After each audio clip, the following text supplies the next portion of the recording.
Hi, this is Randy Wimmer from Government Contracting Academy, and today's proposal writing tip deals with your cover letter. And yes, that is a mandatory section.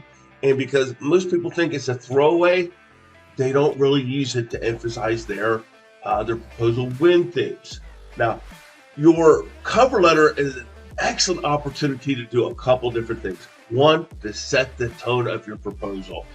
If your cover letter is on sharp corporate letterhead, and at the very bottom, you've got all your corporate credentials, your ISO 9001, your ISO 27001, maybe CMMI, maybe SDQSP, maybe a hub zone, all those things at the bottom. It's immediately notified. It's the very first thing read.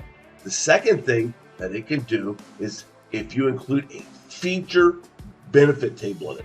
I think that's absolutely essential. Put a feature benefit table in your cover letter that summarizes essentially your win things. Why you're so much better, what value that you're providing to the government. Now, this is what I did. I took it one step further. I took my cover letter and I slid a loose leaf of it every single one of my proposal binders.